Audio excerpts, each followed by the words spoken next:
আসসালামু আলাইকুম। Research help বাংলাদেশের পক্ষ থেকে আপনাদেরকে আবারও স্বাগত। আজকে ব্যাচের লেকচার নাম্বার 2। আজকের লেকচারে আমরা মূলত দুটো জিনিস শিখবো। একটা হলো প্রিডেটরি জার্নাল, এটা শিখবো। আর একটা হলো সব ধরনের আর্টিকেল বা বুকস কিভাবে আমরা অ্যাক্সেস পাবো, এটা নিয়ে কথা হবে। তো প্রথম কথা হলো যে প্রিডেটরি জার্নাল মানে কি। দেখুন, গত ক্লাসে আমরা প্রথম ক্লাসে আমরা শিখেছি ভালো জার্নাল কি বা ভালো জার্নালের বৈশিষ্ট্য। আজকে আমরা শিখবো ভুয়া জার্নাল বা ভুয়া আর্টিকেল কি, এগুলো আমরা চিনবো। এইটা এই জন্যই জরুরি, ভালো জার্নালের ইন্ডাস্ট্রির চাইতে ভুয়া জার্নালের ইন্ডাস্ট্রিটা অনেক বড়। এবং এখানে যারা আর্লি ক্যারিয়ার রিসার্চার আছেন, সবাই এই ফাঁদে পড়ার একটা ঝুঁকি থাকে, ভুয়া জার্নালের ফাঁদে পড়ার ঝুঁকি থাকে। ফলে ভুয়া জার্নাল চেনা, আইডেন্টিফাই করা আমাদের জন্য দরকার। কেন দরকার? আমরা যখন কোনো একটা আর্টিকেল থেকে তথ্য নেই, আর্টিকেলটা ভালো হওয়া খুব জরুরি, সেটা যেন কোনোভাবে ভুয়া জার্নাল থেকে না হয়। ঠিক আছে, এই জন্য ভুয়া জার্নালটা চেনা খুব জরুরি। আজকে ক্লাসটা খুব বেসিক ক্লাস, বেশি লম্বাও না। আমাদের ধারণা সবাই এনজয় করবেন এবং খুব ইজিলি বুঝতে পারবেন। ঠিক আছে, তো প্রথম কথা হলো ভুয়া জার্নাল মানে কি। এক কথায় বললে, যেই জার্নাল আদতে কোনো জার্নালই না, সেটাকে বলে ভুয়া জার্নাল।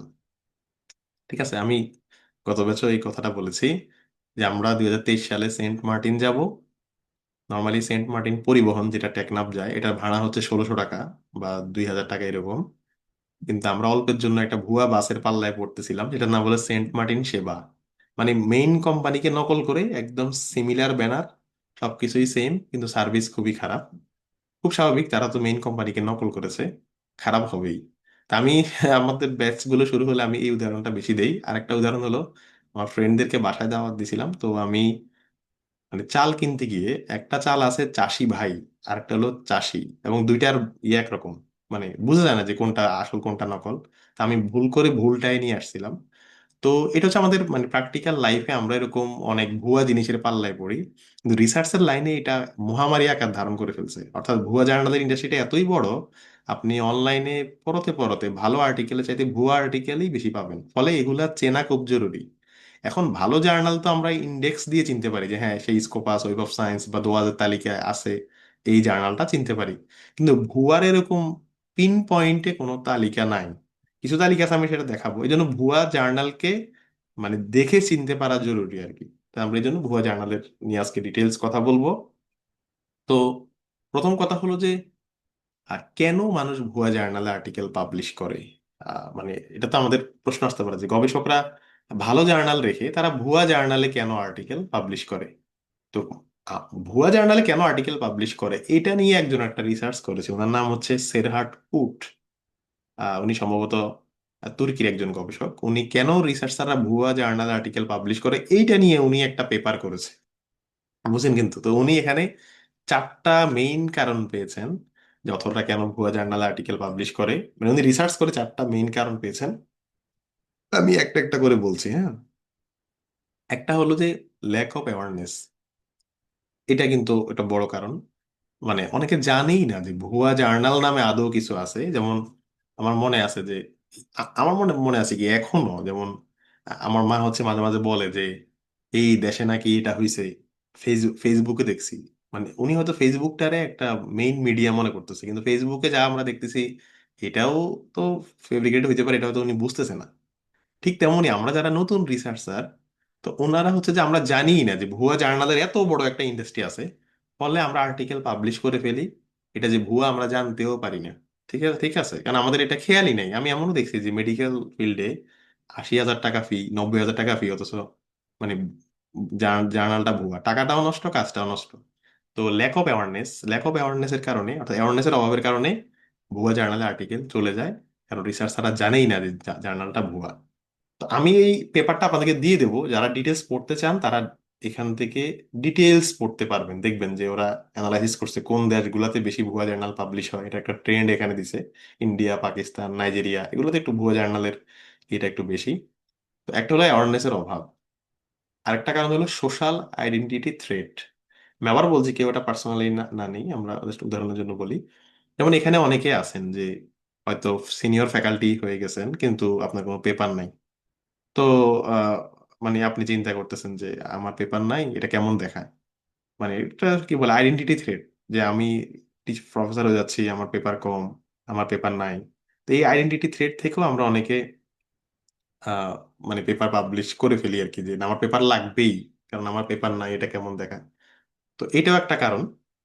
তারপর আরেকটা কারণ হচ্ছে যে, সেটা আরো গুরুত্বপূর্ণ, সেটা হচ্ছে pressure to publish, high pressure. High pressure মানে আপনারা জানেন যে হায়ার স্টাডির যে ডিগ্রিগুলা, এমফিল, পিএইচডি, এগুলোর রিকোয়ারমেন্টে অনেক সময় উল্লেখ থাকে যে আপনার দুটো পেপার থাকতে হবে। বা পিএইচডিতে ভর্তি হওয়ার পরেও কোর্স ওয়ার্কের পরে ডিসার্টেশন শুরু করার জন্য অনেক সময় শর্ত থাকে যে আপনার দুটো পেপার, একটা পেপার থাকতে হবে। এরকম ভার্সিটি ভার্সিটি ভ্যারি করে। এই যে রিকোয়ারমেন্ট গুলা, এগুলাই শিক্ষার্থীদের উপর একটা প্রেশার তৈরি করে। তখন তারা করে কি, ভুয়া জার্নালে আর্টিকেল পাবলিশ করে। অনেক হয়তো বলতে পারেন যে ভাই, ভুয়া জার্নালে পাবলিশ করলে সেটা কি আর কাউন্ট করবে? উত্তর হচ্ছে দেখেন, ভালো ভালো ইউনিভার্সিটি গুলো তো কাউন্ট করবে না, কিন্তু নর্মাল যে ইউনিভার্সিটি গুলা, তাদের তো এত মাথা ব্যথা নাই, তাদের ডিগ্রি বিক্রি করে তাদের উদ্দেশ্য, তারা হয়তো এত কিছু দেখবে না। তো এই জন্যই, মানে এই যে পেপার পাবলিশ করার যে একটা প্রেশার, যে আমার ডিগ্রিটা অ্যাচিভ করতে হলে পেপার লাগবে, বা এই যে এই পেপারটা যদি আপনারা লাইন বাই লাইন পড়েন, এখানে বিভিন্ন রিসার্চারদের ইন্টারভিউ নেওয়া হয়েছে যারা অলরেডি ভুয়া জার্নালে আর্টিকেল পাবলিশ করে ফেলেছে। তো দেখেন, একজন রিসার্চার বলতেছে যে I have to publish at least once a year, যদি আমি পাবলিশ না করি তাহলে আমাকে ফায়ার করা হবে, আমাকে বাদ দেওয়া হবে। ঠিক আছে। তারপর আরেকজন গবেষক, উনি বলছে যে মানে বললো যে আমি নাহলে লেকচারার হিসাবে আমার থাকা লাগবে, আমি যদি পেপার পাবলিশ না না করি, তাহলে হচ্ছে আমার সবসময় লেকচার হিসেবে থাকা লাগবে, আমার পদোন্নতি হবে না। ঠিক আছে। তো এই পেপার পাবলিশ করার প্রেশারটাও একটা কারণ। আহ আমরা অনেক সময় না জেনেই, বা অনেকে জানি না, যেমন এই যে কালকে একটা ছেলে, ও হচ্ছে যে ইউএসএ তে আন্ডার গ্রাড করবে আর কি, সে আমাকে কল দিছে, বলে যে ভাই আমার খুব একটা পেপার লাগবে, কারণ আমি অ্যাপ্লাই করবো। আমি ওকে বললাম যে তুমি আন্ডার গ্রাডে যাবা, পেপার তো না হলেও চলবে, যেহেতু আন্ডার গ্রাডে অ্যাপ্লাই করবা। তো অনেক সময় আমরা নিজেরাও জোর করে প্রেশারটা আমাদের উপর তৈরি করি। ঠিক আছে। তো যাই হোক, আমি যেটা বললাম যে হাই প্রেশার, এই প্রেশারের কারণে আমরা অনেক সময় পেপার পাবলিশ করে ফেলি, খুব তাড়াহুড়া থাকে আমাদের, এটা একটা। আর শেষ যে কারণ, সেটা হলো lack of research proficiency. Lack of research proficiency মানে হচ্ছে যে আমার রিসার্চে স্কিল কম। হুম। আমার রিসার্চে স্কিল কম, তাহলে আমি এটা বুঝতেছি যে ভালো জার্নালে আমার পেপারটা মানে জমা নেবে না, এজন্য আমি ভুয়া জার্নালে জমা দিয়ে দিচ্ছি। যেমন একজন রিসার্চার বলতেছে যে I don't know lots of research ethics, formalities, statistic, আমি এগুলা জানি না। ফলে আমার কাছে মনে হয়েছে যে এটা ভালো কোনো জার্নালে এটা হয়তো মানে পাবলিশ করা পসিবল না। তো এরকম রিসার্চারদের এর বিভিন্ন উক্তিগুলা পড়লে আপনারা বুঝবেন যে, যেমন এই যে আরেকজন গবেষক বলতেছে যে ইংলিশ আমার নেটিভ ল্যাঙ্গুয়েজ না, ফলে আমার কাছে মনে হয়েছে এই পেপারটার ইংলিশ অত মানে ভালো না, তাই আমি এত ভালো জার্নালে জমা দেইনি। তো এরকম নানান কারণেই ভুয়া জার্নালে রিসার্চাররা আর্টিকেল পাবলিশ করে থাকে। যাই হোক, কারণ যাই হোক, আমরা নিশ্চয়ই এটা করব না। আমরা এখন ভুয়া জার্নাল চিনবো কিভাবে, এই বিষয়গুলো আমরা একটু দেখবো, এবং খুব ধরে ধরে বুঝে বুঝে বৈশিষ্ট্যগুলো পড়বো, তাহলে আমাদের অনেক ইনসাইট তৈরি হবে। সোফার যতটুকু হয়েছে আমরা কি বুঝতে পেরেছি, এবং স্ক্রিন শেয়ার কি ঠিক মতো হচ্ছে, মানে আপনারা দেখতে পেরেছেন? সোফার যতটুকু আলোচনা হলো আমরা বুঝতে পারলাম কিনা? ওকে, হ্যাঁ, আপনারা থামস দিলেও আমি বুঝতে পারবো যে বুঝতে পারতেছেন। ওকে। এখন ভুয়া জার্নালের ফিচার গুলা কি কি, বৈশিষ্ট্য গুলা কি কি, দেখেন। বৈশিষ্ট্য বোঝা খুবই জরুরি, কারণ তাইলে আপনি ধরতে পারবেন যে এটা আসলে ভুয়া জার্নাল। ঠিক আছে। তো আমি একটা একটা করে বলছি, দেন আপনারা আস্তে আস্তে মিলাই নিয়েন। তো এই যে একটা হচ্ছে quick acceptance without peer review. Quick acceptance, quick অ্যাকসেপ্টেন্সের মানে হলো, আমি যে একটা ভুয়া জার্নাল আপনাদেরকে দেখাই, ভুয়া জার্নালের চেহারা, আচ্ছা শীটে আমি কিছু ভুয়া জার্নালের নাম লিখে দিছি যেন আপনারাও যেন প্র্যাকটিস করতে পারেন। মানে এই যে আমি ভুয়া জার্নালের কিছু নাম লিখে দিছি, আপনারা যেন মানে ক্লাসের সাথে মিলিয়ে মিলিয়ে যেন প্র্যাকটিসটা করতে পারেন। ঠিক আছে। আচ্ছা। ওকে।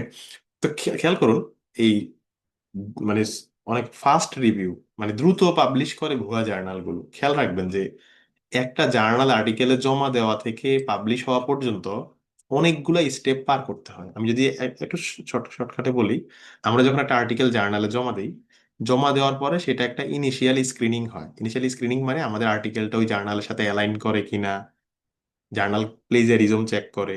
প্লেজারিজম কি, এটা নিয়ে আমাদের সামনে ক্লাস আছে। তারপর জার্নাল এরপর রিভিউয়ারদেরকে পাঠায়, ধরেন 10 জন রিভিউয়ারকে আপনার পেপারটা পাঠায়, ওই ফিল্ডের এক্সপার্টকে পাঠায়।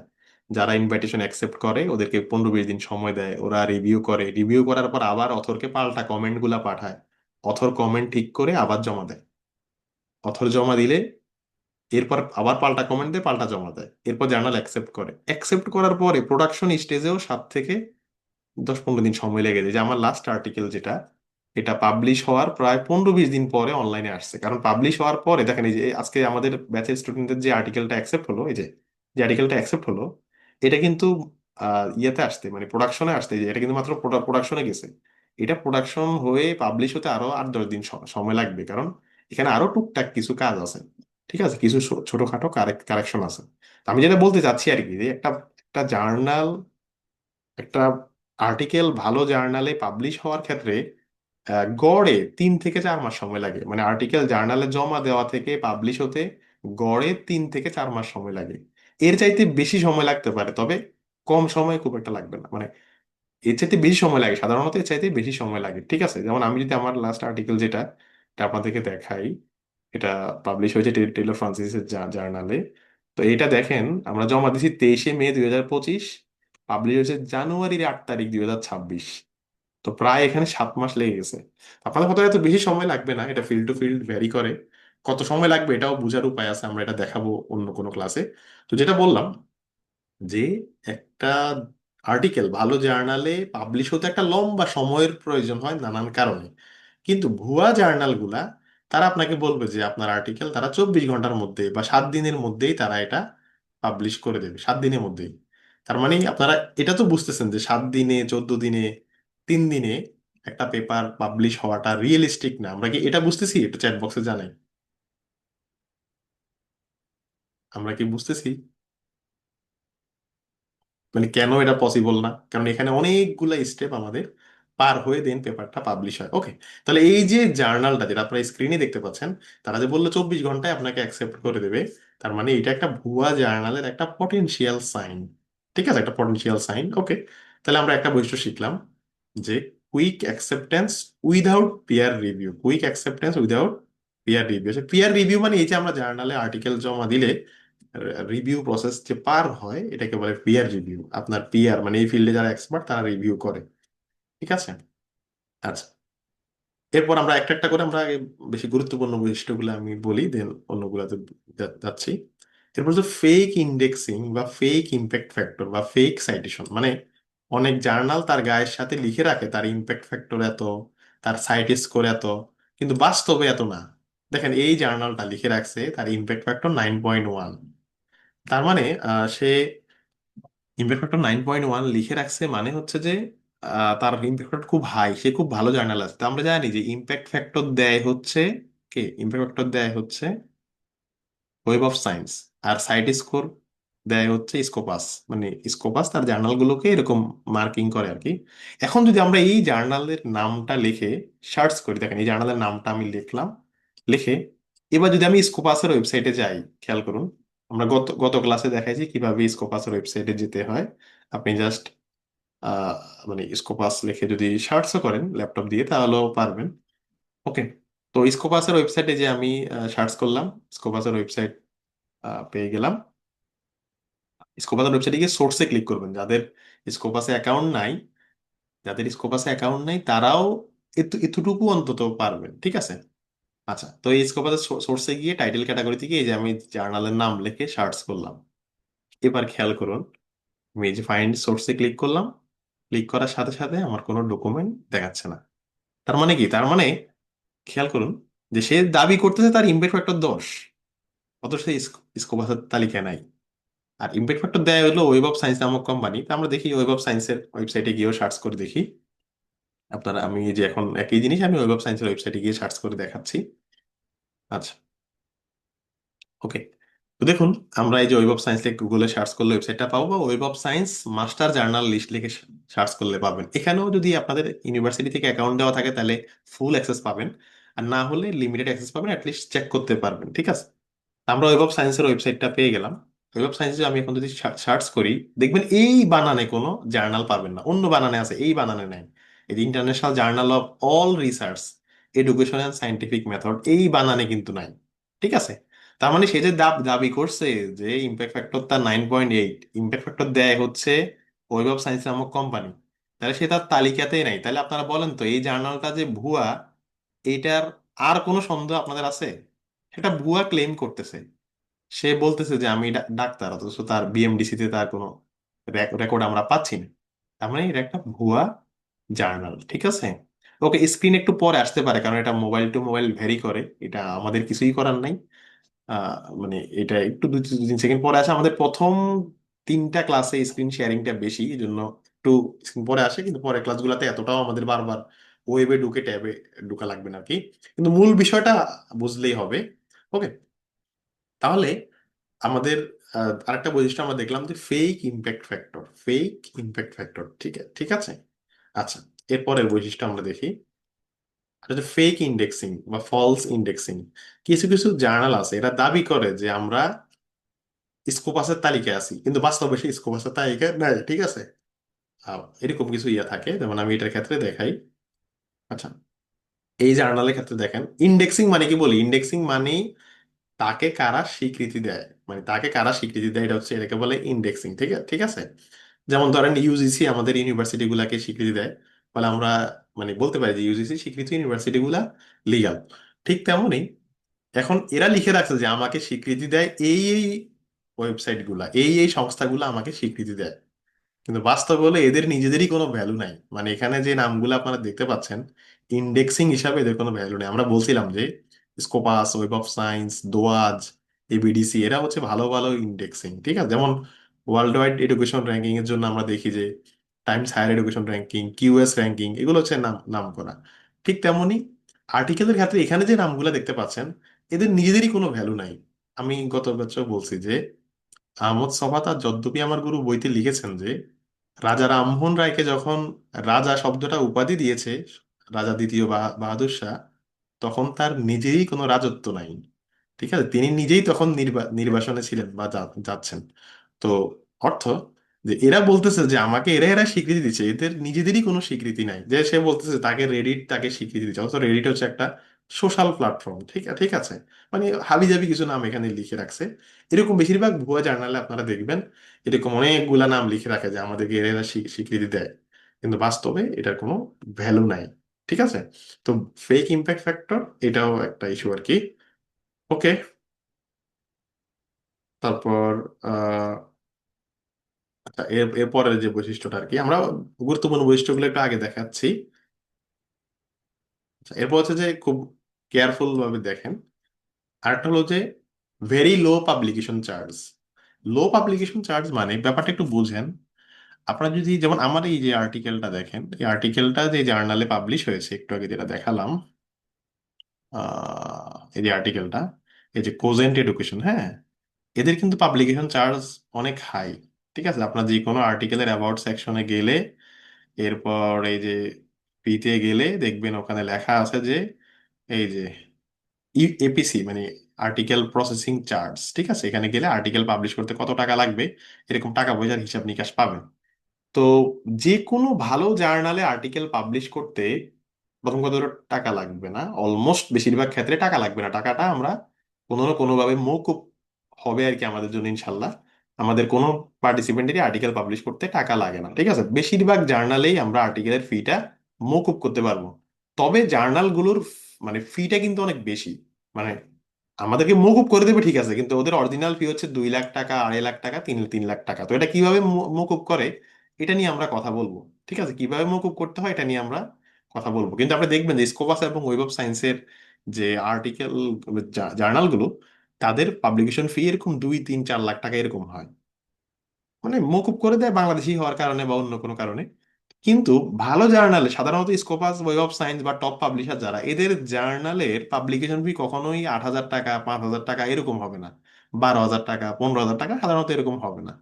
তো ভুয়া জার্নালের একটা পটেনশিয়াল বৈশিষ্ট্য, আমি বলতেছি না এত মানে এটা হলেই ভুয়া, কিন্তু একটা পটেনশিয়াল বৈশিষ্ট্য হলো ভেরি লো পাবলিকেশন চার্জ। যদি এত কম পাবলিকেশন চার্জ দেখেন তাহলে ধরে নেবেন যে এটা ভুয়া হওয়ার একটা সম্ভাবনা আছে, ঠিক আছে। কারণ ভুয়া জার্নালগুলো এভাবেই তো আপনাদের পকেট কাটবে। কারণ 3 লাখ টাকা তো আর আপনি পে করবেন না, কিন্তু 30,000 টাকা বললে চিন্তা করবেন যে হ্যাঁ তাহলে করা যায়, বা 15,000 টাকা হলে করা যায়। তো এই লো পাবলিকেশন চার্জ দেখলে আমি মনে করি সন্দেহ করা উচিত। এমনকি আপনারা যারা নতুন গবেষক, আমি বলবো যে টাকা ছাড়া কিভাবে পাবলিশ করা যায় এই চিন্তা করবেন। কারণ টাকা সহ পাবলিশ করতে গেলেই ফেক জার্নালে পড়ার একটা চান্স তৈরি হয়। যদিও যারা টাকা নেয় সবাই খারাপ তা নয়, আমি আগেই বলছি। ওকে, তো ভেরি লো পাবলিকেশন চার্জ এটাও ভুয়া জার্নালের একটা পটেনশিয়াল বৈশিষ্ট্য। ঠিক আছে, ক্লাসটা কিন্তু পুরো শেষ করতে হবে, নাহলে আবার ভুল মেসেজ যাবে। একটা একটা করে দেখেন। এরপর আমরা আরেকটা জার্নাল দেখি, একটা জার্নাল দেখি, আমি যাচ্ছি, খেয়াল করুন। উম, আমরা দেখবো এটা ভালো নাকি ভুয়া। এমন কিছু জার্নাল আছে যেগুলোকে দেখে ভালো নাকি ভুয়া এটা আইডেন্টিফাই করা একটু কঠিন হয়ে যায়। ঠিক আছে, মানে দেখে মনে হয় রিয়েল, আবার রিয়েল না, এরকম আর কি। প্রথম কথা হলো, ভালো জার্নাল তো আমরা চিনে গেছি গত ক্লাসে, স্কোপাস, ওয়েব অফ সায়েন্স, এবিডিসি বা দোয়াজে সার্চ করলে আমরা ভালো জার্নাল তালিকা পাচ্ছি। এখন দেখেন, এখানে আমরা কিছু জার্নালের লিস্ট দেখতে পাবো এখন স্ক্রিনে। আচ্ছা, এই যে স্ক্রিনে এখন দেখতে পাবেন এগ্রিকালচার ফিল্ডের অনেকগুলো journal, Asian journal of food research, এই যে বায়োলজিক্যাল সায়েন্সের অনেক জার্নাল দেখতে পাবেন এখন। তো এখানে অনেকগুলা জার্নাল, সব এশিয়ান জার্নাল অফ অমুক, এশিয়ান জার্নাল অফ তমুক, সব ফিল্ডে, যে Asian haematology research journal, Asian journal of medicine and health, Asian journal of paediatric research. ঠিক আছে, আমি দেখি যে অহরহ সবার আর্টিকেল এইসব জায়গায় পাবলিশ হচ্ছে। এখন কথা হলো, এই জার্নালটা রিলায়েবল কিনা। এই যে Asian journal of medicine and health, আমি এই জার্নালে আমি ঢুকি, হ্যাঁ, এই জার্নালে ঢুকতেছি, Asian journal of medicine and health. খেয়াল করুন, এই জার্নালে দেখতে মনে হয় ভালো বা খুব, মানে দেখে বোঝা যায় না যে এটা ভুয়া হইতে পারে। এবং এটা প্রাইসিং এ যদি খেয়াল করি, প্রাইস দেখেন, এর প্রাইস হচ্ছে মাত্র $60। $60 মানে বাংলা টাকায় কত, 8,000 টাকা বা 9,000 টাকা এরকম। তো আমি আগে বলছি যে ভালো পাবলিশারের জার্নাল কখনোই এত লো পাবলিকেশন চার্জ হয় না। ঠিক আছে, মানে তুলনামূলক এতটা কম কখনো হবে না। সে হয়তো পুরো মওকুফ করে দেবে, কিন্তু এত কম হবে না। আমি আবারও বলছি, কত ব্যাচও বলছি যে আপনি ধরেন একটা ব্র্যান্ডের ঘড়ি কিনবেন, সে হয়তো কোনো একটা কারণে আপনাকে এটা ফ্রিতে দিতে পারে, কিন্তু কখনো একটা ব্র্যান্ডের ঘড়ি আপনি 150 টাকা, 200 টাকা, 250 টাকায় পাবেন না। ঠিক আছে, দেখেন এখানে পাবলিকেশন চার্জ খুবই লো। এটা ভুয়া হওয়ার একটা পটেনশিয়াল বৈশিষ্ট্য, আমরা বলতেছি না ভুয়া, ভুয়া হওয়ার একটা পটেনশিয়াল বৈশিষ্ট্য আছে এখানে। ঠিক আছে, ওকে। অনেক হয়তো এখন অনেক জার্নাল দিয়ে বলবে এটা এটা চেক করতে, ওটা চেক করতে, ক্লাস শেষে আপনারা নিজেরাই মিলেই দেখতে পারবেন। ঠিক আছে, যে এটা ভালো নাকি ভুয়া। কিন্তু যেগুলোর নাম দিচ্ছেন মোস্ট লাইকলি সেটা ভুয়া, অথবা ভুয়া না কিন্তু নর্মাল। আমরা একটু পরে নর্মালের আলাপেও আসতেছি। আচ্ছা, তো যেটা বললাম, এই জার্নালটা ভুয়া হওয়ার একটা সম্ভাবনা তৈরি হয়েছে। আচ্ছা, এরপর আসেন, আমরা যেটা বললাম, লো পাবলিকেশন চার্জ হওয়াটাও ভুয়া হওয়ার একটা লক্ষণ হইতে পারে। তারপর কিছু জার্নাল আছে তারা প্রতিষ্ঠিত জার্নালকে মিমিকিং করে। মিমিকিং মানে এই নামে অলরেডি একটা জার্নাল আছে, সে নিজের সাথে এস বা ইএস যুক্ত করে তখন সে আরেকটা নতুন জার্নাল তৈরি করে। ঠিক আছে, এটাকে বলে মিমিকিং করা। যেমন দেখুন, জার্নাল অফ বিহেভিয়ারাল সায়েন্স এই নামে একটা জার্নাল আছে, এটা মোস্ট লাইকলি ভালো journal, journal of behavioural science. ঠিক আছে, কিন্তু এটাকেই নকল করে এই দা জার্নাল অফ বিহেভিয়ারাল সায়েন্স বা এরকম দেখবেন যে সায়েন্সেস, এই দেখেন সায়েন্সের সাথে আবার এস যুক্ত করে আরেকটা জার্নাল। ঠিক আছে, মানে অর্থাৎ একটা জার্নালের নামের সাথে এস যুক্ত করে আরেকটা জার্নাল বানাইছে।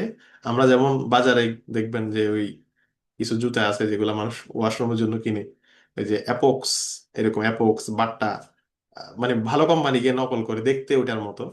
তো এই জার্নালের ক্ষেত্রে এরকম অনেক সময় বিভিন্ন ভালো জার্নালকে মিমিকিং করে, ফলে আপনার জার্নালটা ঠিক আছে কিনা এটা অবশ্যই স্কোপাস বা ওয়েব অফ সায়েন্সের ওয়েবসাইটে গিয়ে এক্সাক্ট স্পেলিং এ চেক করে দেখবেন, কারণ অনেক সময় এরকম আপনি হয়তো এস বাই এস খেয়ালই করলেন না।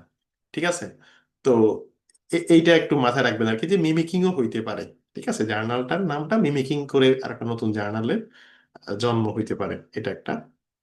আচ্ছা, এরপর আরো কিছু বৈশিষ্ট্য আছে, এগুলা আপনারা এমনি বুঝবেন। যেমন ভুয়া জার্নাল গুলা অনেক রিমাইন্ডার দেয় ইমেইলে, পেপার দেওয়ার জন্য, যদিও ভালো কিছু জার্নালও এটা দিতে পারে, কিন্তু ভুয়া জার্নাল গুলাই বেশি রিমাইন্ডার দেয়, ডিয়ার অমুক, এই সেই আপনার পেপার জমা দিন। এটা ভুয়া জার্নালের একটা পটেনশিয়াল বৈশিষ্ট্য। আর ভুয়া, আপনি স্কোপাস বা ওয়েব অফ সায়েন্সের ওয়েবসাইট গুলো কত স্ট্রং, ভুয়া জার্নালের ওয়েবসাইট দেখলে বোঝা যায় যে এটা ভুয়া হইতে পারে। যাই হোক, আবার অনেক সময় ভুয়া জার্নাল গুলো একই সাথে অনেক ফিল্ড কাভার করে, অনেক ফিল্ড কাভার করে। ঠিক ঠিক আছে, তো এই উদাহরণটা দেওয়া একটা জিনিস মনে পড়তেছে আমার। আমার নিজের আর কি একটু গত 2 দিন ধরে মানে প্রচন্ড হচ্ছে ঘাড় ব্যথা। তো আমার মা বলতেছে আমাদের মানে বলতেছে ঢাকার ডাক্তার যদি কাজ না হয়, তাহলে এলাকায় যে ডাক্তার বসে ও তো সব কিছুই জানে আর কি, তো ওর কাছ থেকে পরামর্শ নিলেই ভালো হবে। এটাই হচ্ছে যে কম্বাইনিং আনরিলেটেড ফিল্ড, মানে একসাথে সে সব রোগের ডাক্তার, সব মানে সব বিষয়ে সে আর্টিকেল পাবলিশ করে। একটু আগে আমরা যে জার্নালটা দেখেছি দেখেন, সেই জার্নালে যদি আপনি যান এবং জার্নালের ভিতরে টপিক কাভার্ড এখানে যদি যান আর কি, জার্নালের ভিতরে ঢুকে সে কোন কোন টপিকে হচ্ছে আর্টিকেল নেয়, সেখানে আপনি দেখবেন মানে কোনো টপিকে বাদ নাই, অ্যাকাউন্টিং থেকে শুরু করে একেবারে ভেটেরিনারি সায়েন্স পর্যন্ত, ঠিক আছে, সব বিষয়ে সে হচ্ছে আর্টিকেল নেয়। তো আমি যেটা বলবো আর কি, যে এগুলো ক্ষুদ্র থেকে ক্ষুদ্র ডিটেলিং গুলা খেয়াল করবেন যে জার্নালের স্কোপটা নির্দিষ্ট কিনা। যদিও ভুয়া জার্নালও এমন আছে যারা শুধু একটা বিষয় নিয়ে কাজ করে, কিন্তু আমি বললাম যে ওভারঅল আমরা বৈশিষ্ট্যগুলা চেক করবো। ওকে। এখন অনেকে প্রশ্ন করবেন যে ভাই, এমন কোনো ওয়েবসাইট কি আছে যেখানে গেলে ভুয়া জার্নালগুলো চেক করা যাবে? যেমন আমরা স্কোপাস, ওয়েব অফ সায়েন্স এগুলোর ওয়েবসাইটে গিয়ে ভালো জার্নাল চেক চেক করতে পারি। তো এমন কোনো ওয়েবসাইট কি আছে যেখানে গেলে ভুয়া জার্নালগুলো নাম লিখলে সে দিবে যে হ্যাঁ এই ভুয়ার তালিকায় আছে? উত্তর হচ্ছে, খেয়াল করুন, ধরুন একটা ওয়েবসাইট আছে যেখানে দুনিয়ার সব ভুয়া জার্নালের তালিকা আছে, কিন্তু আগামীকালকে যে ভুয়া জার্নালের জন্ম হবে সেটা তো আর এই তালিকায় থাকবে না। মানে এগুলো তো টাইম টু টাইম আপডেট করা অনেক সময়ের বিষয়। এই জন্য একটা ওয়েবসাইট আছে, নাম হলো বেললিস্ট.নেট। লিঙ্কটা শিটে আছে বা শিটে নাম আছে বেললিস্ট.নেট। এটা হচ্ছে কর্নেল ইউনিভার্সিটির একটা লাইব্রেরিয়ান, উনি দুনিয়ার যত ভুয়া জার্নাল বা ভুয়া পাবলিশার আছে তাদের একটা তালিকা করেছে, ওই তালিকা দিয়ে এই ওয়েবসাইটটা বানানো হয়েছে। এই ওয়েবসাইটে দুইটা ক্যাটাগরি আছে এখানে এই ওয়েবসাইটে। একটা হলো যে পাবলিশার ক্যাটাগরি, এই ওয়েবসাইটে দেখবেন এই যে, এই যে পাবলিশার, একটা হচ্ছে পাবলিশার, এই যে পাবলিশার, আর একটা হলো স্ট্যান্ড অ্যালোন জার্নাল। ঠিক আছে, stand alone journal, stand alone journal মানে হচ্ছে এই যে, মানে একটা হচ্ছে পাবলিশার, পাবলিশার গুলার তালিকা পাবেন এখানে গেলে। আর কোনো জার্নাল যদি চেক চেক চেক করতে চান তাহলে এই যে স্ট্যান্ড অ্যালোন জার্নাল এখানে ক্লিক করবেন। এখানে ক্লিক করলে নিচে দেখবেন লম্বা তালিকা পাবেন দুনিয়াতে, মানে ভুয়া জার্নাল গুলোর একটা বিশাল ভান্ডার এখানে পাবেন। তো এখানে গিয়ে চেক করতে পারেন অথবা পাবলিশারে গিয়ে চেক করবেন।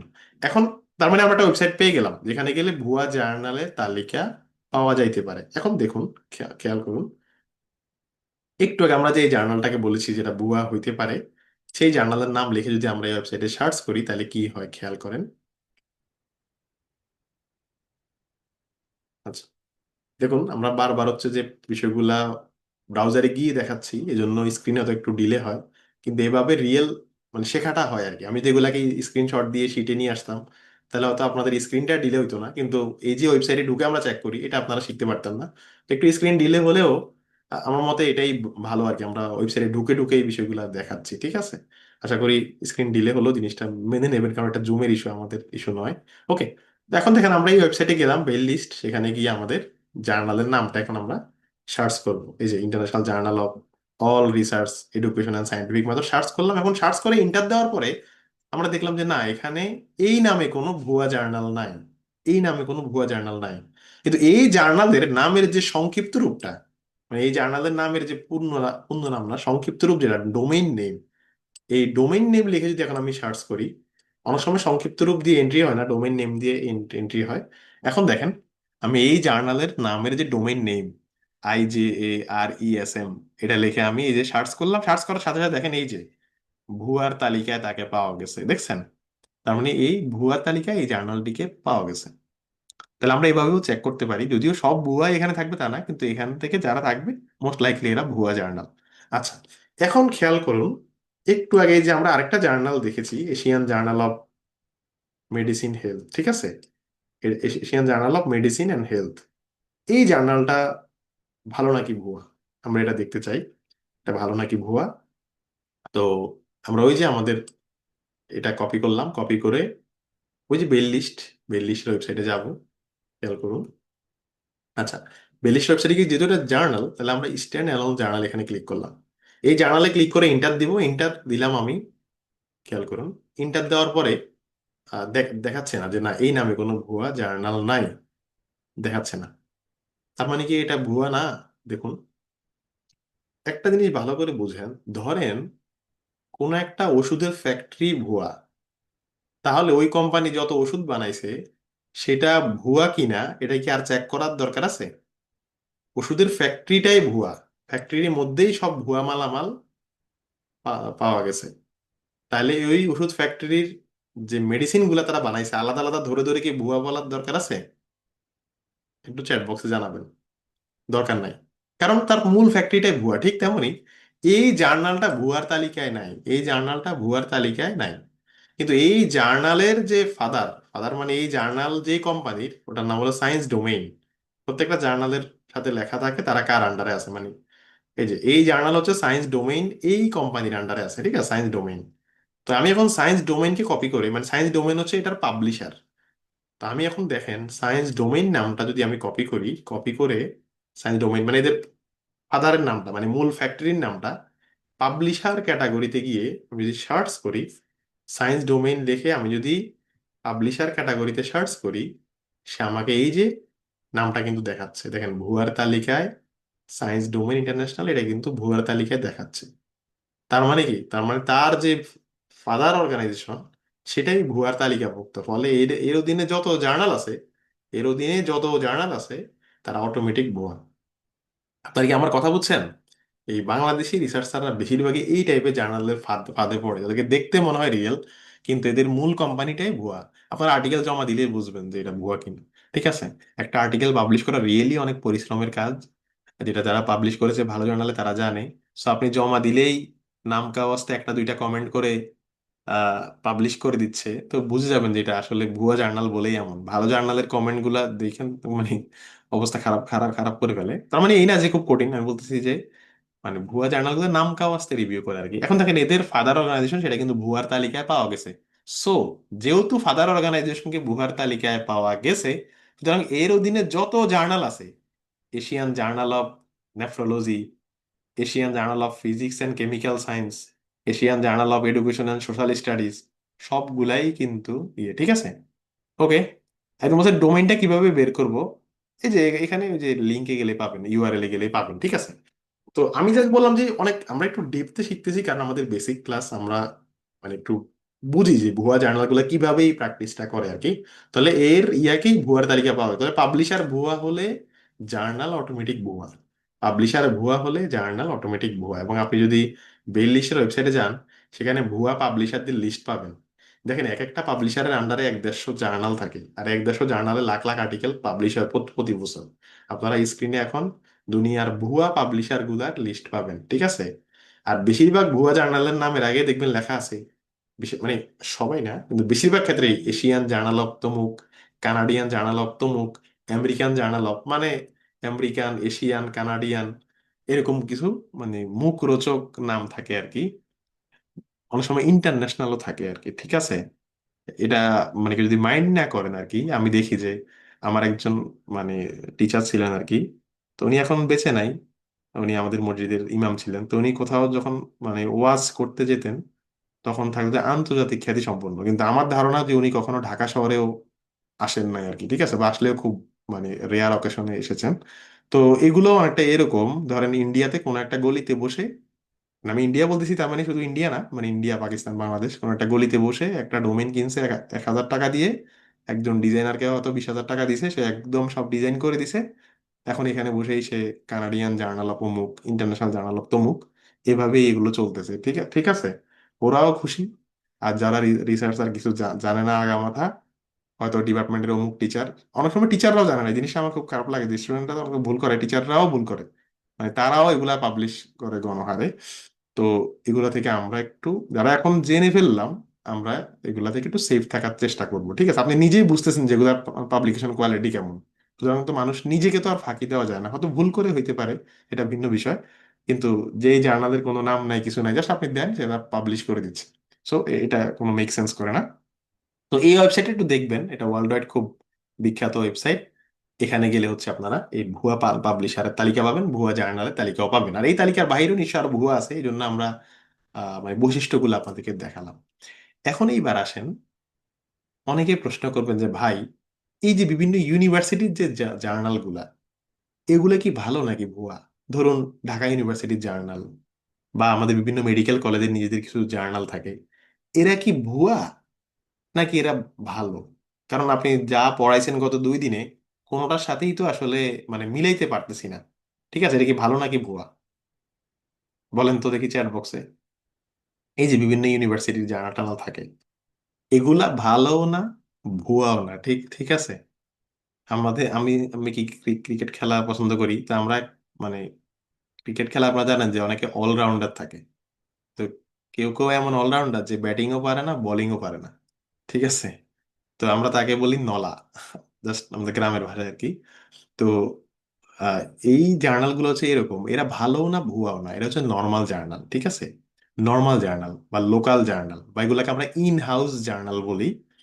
তো এই জার্নালগুলো ভুয়া না, ঠিক আছে? এই জার্নালগুলো যেহেতু একটা লিগ্যাল অথরিটি আছে, ধরুন অমুক ভার্সিটি এটার অথরিটি, ফলে এই জার্নালগুলো কখনোই ভুয়া হবে না, কারণ একটা লিগ্যাল অথরিটি আছে, লিগ্যাল নিশ্চয় একটা বডি আছে, হয়তো পাবলিকেশনের একটা কমিটিও আছে। এগুলা প্রথম কথা হলো এগুলো ভুয়া না, বিভিন্ন ইউনিভার্সিটি এবং অর্গানাইজেশনের যে জার্নাল সেগুলা ভুয়া না। কিন্তু যেহেতু সেগুলো ইন্টারন্যাশনালি কোনো রিকগনাইজ তালিকায় নাই, তাই আমরা বলতে পারি এগুলা নন ইন্ডেক্স জার্নাল, মানে এগুলোকে নর্মাল জার্নাল বলতে পারেন বা লোকাল জার্নাল বলতে পারেন। তো এই জার্নালগুলোর কাজ কি? এই জার্নালগুলোর কাজ হলো সাধারণত স্টুডেন্ট যারা, তাদের পেপার তো কোয়ালিটিফুল হয় না, থিসিস করে, তাদের পেপারগুলা পাবলিশ করে। মানে এই জার্নালগুলা খোলে মূলত এই নিয়তে যে আমাদের শিক্ষার্থীরা এখানে আর্টিকেল পাবলিশ করবে, কারণ ওগুলো হয়তো ইন্টারন্যাশনালি ভালো জায়গায় পাবলিশ করতে টাইম লাগবে। কিন্তু বাস্তবতা হলো, কেউ যদি মাইন্ড না করি, বাস্তবতা হলো বেশিরভাগ টিচাররাই পদোন্নতির জন্যই এই টাইপের জার্নালগুলোতে আর্টিকেল প্রকাশ করে। মানে জম্মিন দেশের যত স্যার ইউনিভার্সিটি গুলাও দেখা যায় এগুলো অ্যাকসেপ্ট করে বলেই ওনারা এরকম করে আর কি। তো সবাই এরকম না। আমি জাস্ট মানে ওভারঅল বিষয়টা যদি বলি আর কি, যে ইউনিভার্সিটি কেন্দ্রিক জার্নালগুলা কোয়ালিটিফুল আছে, কোয়ালিটি লেসও আছে, মানে সব টাইপের আছে। যেমন সিজিএস এর একটা জার্নাল আছে, centre for governing study, local journal কিন্তু খুবই কোয়ালিটিফুল, রিভিউয়াররা খুব টপ লেভেলের।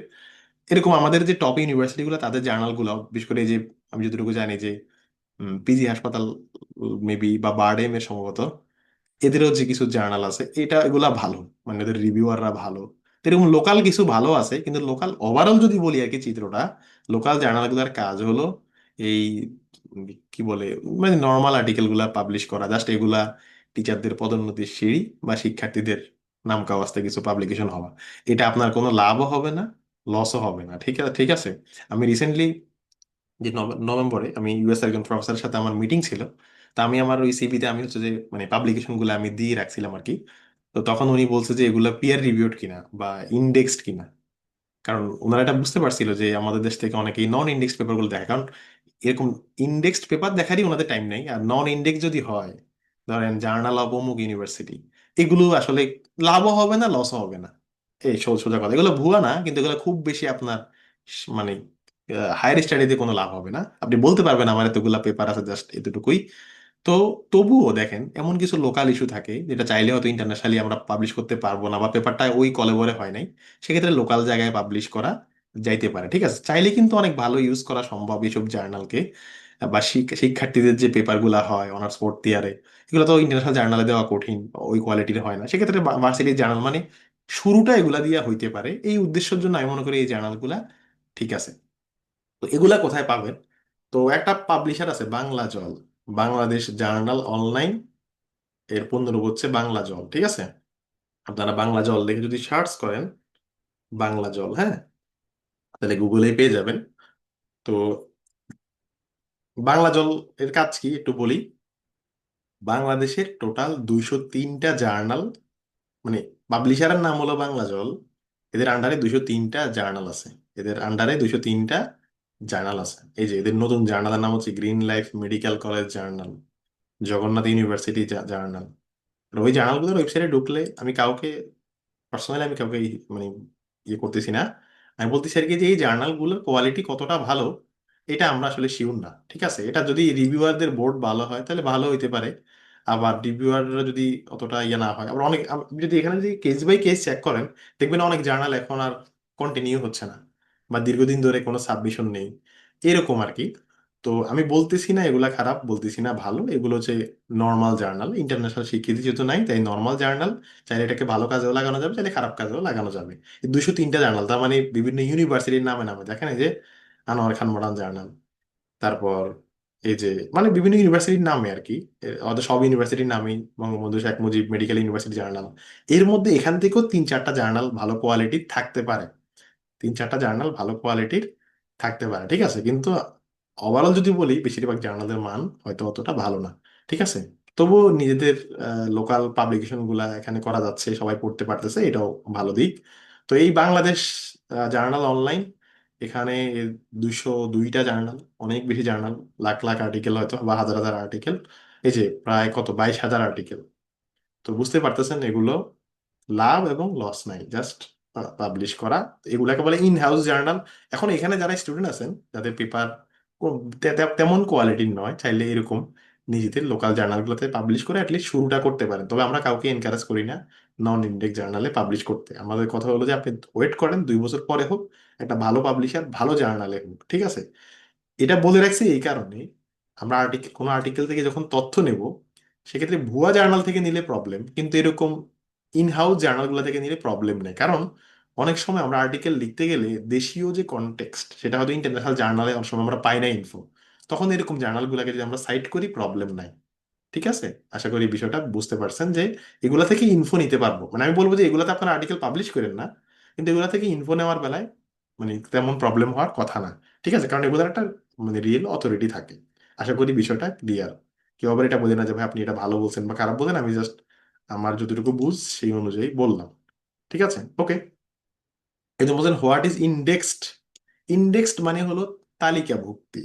যেমন ধরেন আমাদের ঢাকা ইউনিভার্সিটি ইউজিসি ইন্ডেক্স, মানে ইউজিসি তাকে স্বীকৃতি দেয়। ঠিক তেমনি এই যেখানে যে জার্নালটার নাম journal of Sylhet agriculture university, এটা ইন্ডেক্স না, মানে ভালো ইন্ডেক্স না, মানে স্কোপাস বা ওয়েব সায়েন্সে তাকে পাওয়া যাবে না। ঠিক আছে? এই ইন্ডেক্স মানে এটা বোঝায় আর কি, আশা করি বুঝতে পারছেন। ওকে।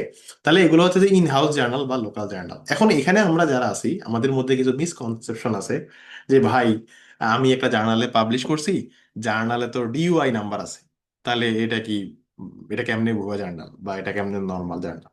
খেয়াল রাখবেন যে ডিইউআই মানে ডিজিটাল অবজেক্ট আইডেন্টিফায়ার। এইটা যে কোনো জার্নালই পাইতে পারে। যেমন প্রত্যেকটা আর্টিকেলের একটা ইউনিক নাম্বার থাকে, এটাকে বলে ডিওআই নাম্বার। যেমন প্রত্যেকটা মানুষের একটা ইউনিক এনআইডি নাম্বার থাকে।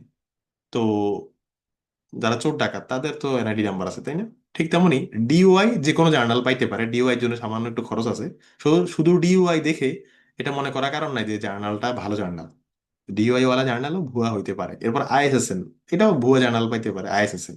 এরপর ইন্ডিয়াতে একটা আছে কি জানো, ইউজিসি কেয়ার না কি জানো, ওগুলা ভুয়া কিনা আমি জানি না, তবে নর্মাল।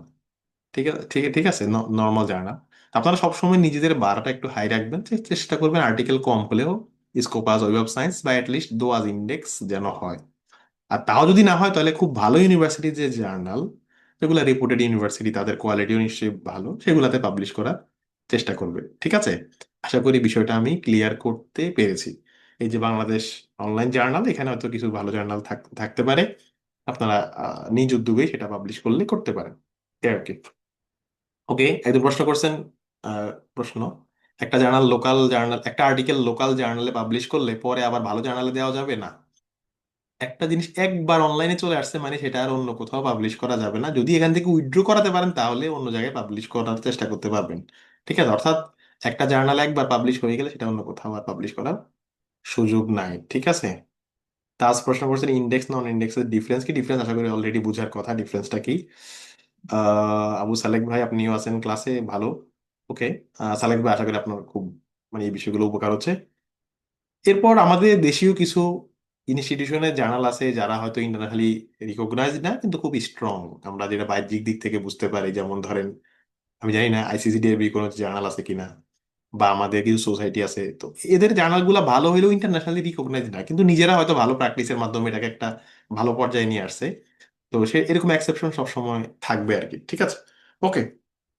তো এই গেল লোকাল জার্নাল হিসাব নিকাশ। এখন অনেকে বলবেন যে ভাই আমরা কি তাহলে আর্টিকেল লিখতে গেলে এরকম ধরে ধরে দেখবো সব আর্টিকেল ভালো কিনা? উত্তর হচ্ছে দেখেন, ঈদের শপিং করার সময় কেউ কি আপনারে বলে দেওয়া লাগে যে ওটা ব্র্যান্ডের দোকান আর ওটা হচ্ছে লোকাল দোকান? আপনি নিজে অবচেতন মনেই কিন্তু ভালো দোকানে চলে যান, কারণ আপনি বুঝেন যে মানে ভালোর বৈশিষ্ট্যটা আপনি বুঝেন। ঠিক তেমনি যখন আপনি আর্টিকেলের আমাদের ক্লাসগুলো করতে থাকবেন, আপনি দেখবেন যে আপনি মানে ভুয়া আর্টিকেল আপনার সামনেই পড়বে না, কারণ আপনি সবসময় ভালো পাবলিশার ভালো জার্নাল এগুলার মানে ইয়াতে থাকবেন। ঠিক আছে? আর সামনে কিছু টুলস আমরা শেখাবো, এগুলা দিয়ে খুব ইজিলি 1 মিনিটেই বের করা যাবে যে আমি যে 50টা আর্টিকেল থেকে তথ্য নিলাম এগুলার জার্নাল ছিল কারা, এগুলার কোয়ালিটি কেমন, এগুলা বের করারও বিভিন্ন টুলস যন্ত্রপাতি আছে, এগুলো আস্তে আস্তে শিখতে থাকবেন। ঠিক আছে? ওকে। তাইলে ভুয়া জার্নাল কি, কেন ভুয়া জার্নালে পাবলিশ করা হয়, ভুয়া জার্নালের বৈশিষ্ট্যগুলা কি, কোন ওয়েবসাইটে গেলে চেক করতে পারবো, এগুলো আমরা শিখলাম। পাশাপাশি ভুয়া না কিন্তু নর্মাল বা লোকাল এরকম কিছু জার্নাল আছে যেগুলো ভালো মন্দ দিক আছে, সেটা নিয়েও বললাম। ঠিক আছে? আচ্ছা, কিছু কিছু জার্নাল মাঝে মাঝে স্কোপাস থেকে বাদ পড়ে, এটা খুব অল্প সংখ্যক স্কোপ আছে, ধরেন 49,000 জার্নাল আছে। প্রতি বছর তালিকাটা কিছুটা আপডেট হয়, ফলে কিছু জার্নাল বাদ পড়ে, কিছু জার্নাল অ্যাড হয়। এটা নিয়ে চিন্তা করার কোনো কারণ নাই।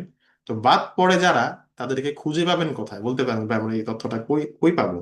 স্কোপাসের ওয়েবসাইটে ওই তথ্যটা পাবেন, অথবা রিট্রাকশন ওয়াচ নামে একটা ওয়েবসাইট আছে।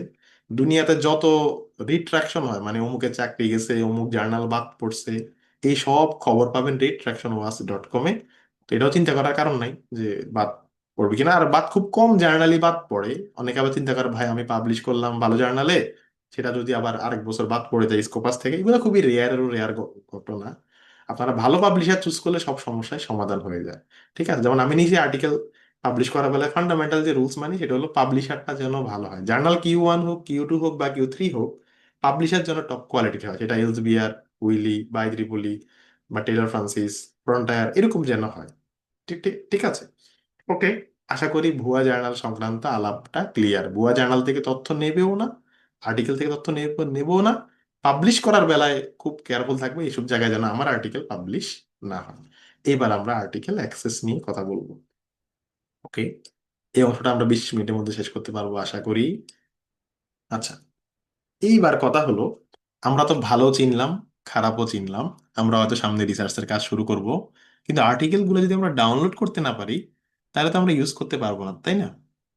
তো এখন কথা, সব আর্টিকেল কি আমরা ডাউনলোড করতে পারবো? সব আর্টিকেল কি আমরা ডাউনলোড করতে পারবো?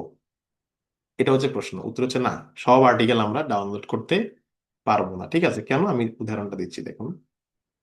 আমি আমার দুইটা আর্টিকেল দিয়ে উদাহরণটা দিই, বিষয়টা একটু ক্লিয়ার হবে আপনাদের কাছে।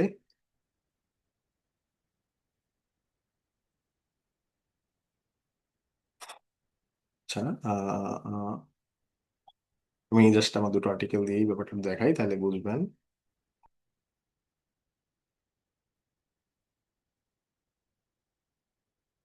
আচ্ছা, এখানে স্ক্রিনে আপনারা এখন আমার একটা আর্টিকেল দেখতে পাবেন।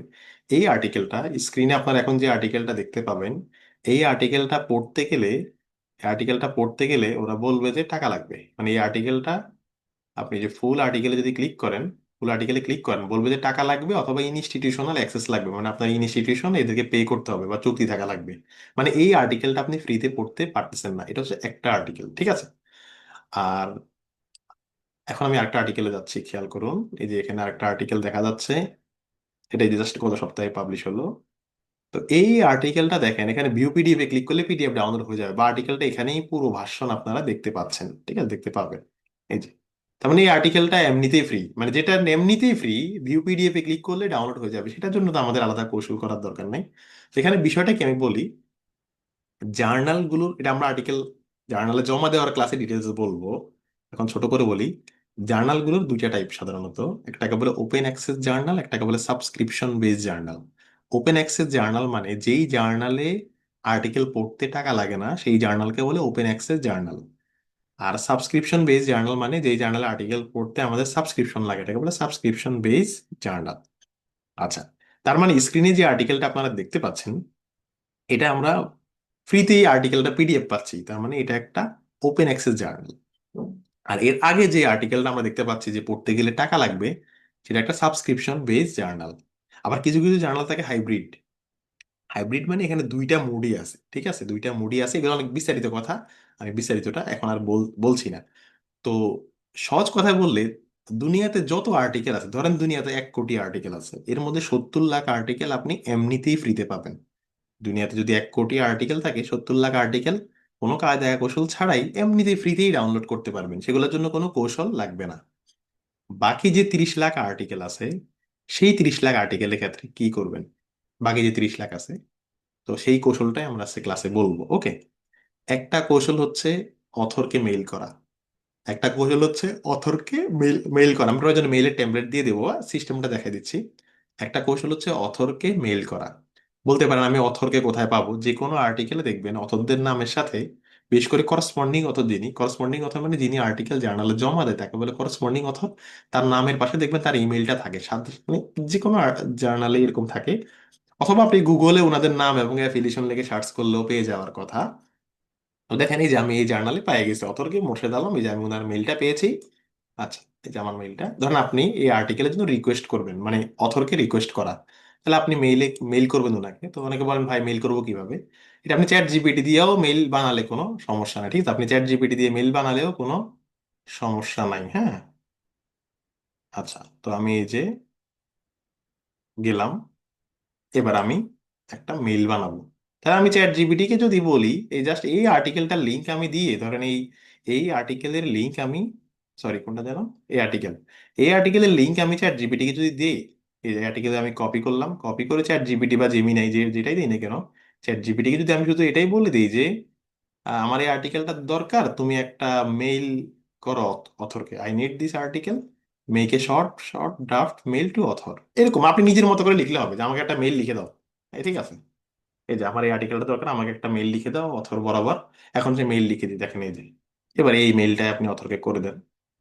সে এখন লিখে দেবে, সে এখন লিখে দেবে, আর আমি মেইলে গিয়ে আমি জাস্ট এটা ওনাকে পাঠাই দেব। তাহলে কি খুব কঠিন? বেশিরভাগ অথররাই খুব আনন্দের সহিত আপনাকে দিয়ে দেবে, কারণ তারাও চায় যে আপনারা তাদের আর্টিকেল গুলো পড়ুন, ঠিক আছে? তাহলে ভাই কেমনে মেইল লিখবো, মেইল ঠিক আছে কিনা এত চিন্তা করার দরকার দরকার নাই, চ্যাট জিপিটি দিয়ে লিখে নেন বা নিজে লিখেন, কোনো সমস্যা নেই, ঠিক আছে? ওকে। একজন প্রশ্ন করছেন পেইড আর্টিকেল গুলো কি ভালো? না, আর্টিকেল ভালো খারাপের সাথে পেইড আর্টিকেল ফ্রি আর্টিকেলে কোনো ইয়ে নাই, মানে সম্পর্ক নাই।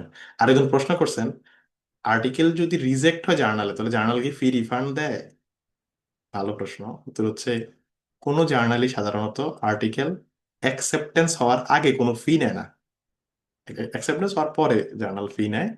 এবং আবার বলছি, বেশিরভাগ জার্নালেই বাংলাদেশ থেকে আপনারা ফ্রিতে পাবলিশ করতে পারবেন, সেই টেকনিক বা সেই কৌশলগুলো আমরা আস্তে আস্তে এগুলো শেখাবো, ঠিক আছে? ওকে। একজন সাইটেশন নিয়ে প্রশ্ন করছেন, আগামী ক্লাসেই উত্তরটা পাবেন। ওকে।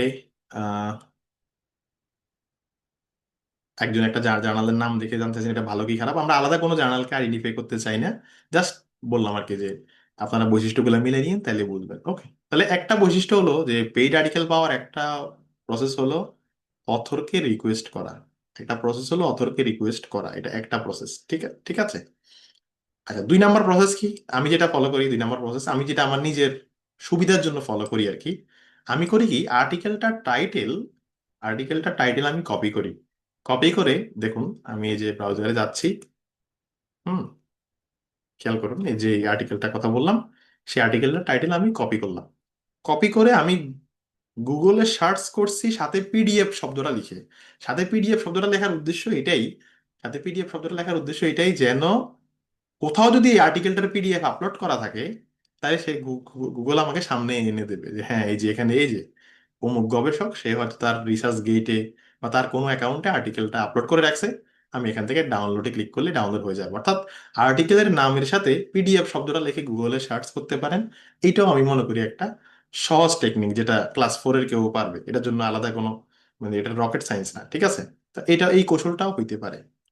এই 2টা কৌশল যদি কাজে না লাগে, এরপর আসেন, আপনারা এখানে মোটামুটি সবাই হয়তো এটা জানেন, খুব বিখ্যাত ওয়েবসাইট সাই হাব নামক একটা ওয়েবসাইট আছে, সাই হাব হচ্ছে একটা ইনিশিয়েটিভ যেটার মাধ্যমে মানে যে কোনো আর্টিকেল আমরা ফ্রিতে পেতে পারি। তো এটার প্রতিষ্ঠাতা হচ্ছে একজন রাশান, আলেকজান্দ্রা এভারকুইন, এবং মানে উনি হচ্ছে আমাদের মতো গরিব দেশগুলোর জন্য অনেক বড় ব্লেসিং, কারণ উনি কোনো না কোনো ভাবে আর্টিকেল গুলো আমাদেরকে ফ্রিতে দিতে সহায়তা করতেছেন। তো ওনার একটা ইনিশিয়েটিভ আছে, নাম হলো সাই হাব। তো সাই হাবের লিঙ্ক গুলো মাঝে মাঝে চেঞ্জ হয়, আমি এখানে 4টা লিঙ্ক দিলাম, যে কোনো একটা লিঙ্কে ঢুকলেই হবে। বেশিরভাগ সময় এই লিঙ্কটা সব সময় আমি দেখি কাজ করে। তো এই লিঙ্কে ঢুকবেন, আমি লিঙ্কগুলো কিন্তু শিটে দিয়ে দিচ্ছি, ঠিক আছে? এটা বাংলাদেশে কিন্তু সাইহাব ইউজ করলে প্রবলেম নেই, কারণ বাংলাদেশে আইপিটা ব্লক না, কিন্তু ইন্ডিয়াতে মেবি সাইহাবটা ব্লক। তো আমি জাস্ট সাইহাবের ওই লিঙ্কে ঢুকবেন যে লিঙ্কটা শিটে দেওয়া আছে, ঢুকলাম। ওকে, সাইহাবে আমি ঢুকলাম। ঢুকার পরে যেই আর্টিকেলটা আমার প্রয়োজন, সেই আর্টিকেলটার লিঙ্ক আমি এখানে দিয়ে দেব, সেই আর্টিকেলটার লিঙ্ক এখানে দিয়ে দেব। যেমন দেখুন আমি দেখাচ্ছি,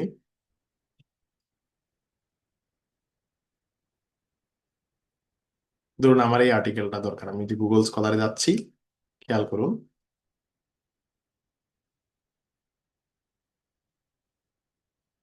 গুগল স্কলারে যাচ্ছি, গিয়ে কোনো একটা বিষয় দিয়ে সার্চ করলাম, একটা আর্টিকেল আসলো।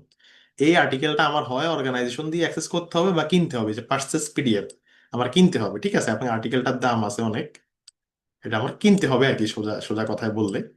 তো এখন এই আর্টিকেলটার ইউআরএলটা যদি আমি কপি করি, দেখেন আপনারা দেখলেন যে পার্সেস মানে আমার কিনতে হবে। এখন আমি এই আর্টিকেলটা যদি ইউআরএলটা আমি কপি করি, দেখেন এই যে ইউআরএলটা আসলে যে উপরে যে ইউআরএলটা থাকে, হ্যাঁ, ইউআরএলটা আমি কপি করলাম। কপি করার পরে এই যে সাইহাবে যেখানে লিংক দেওয়ার জায়গা, সেখানে আমি লিংকটা পেস্ট করলাম। দেখেন আপনাদের এখানে হয়তো এখন দেখাবে, একটু পরে দেখায়।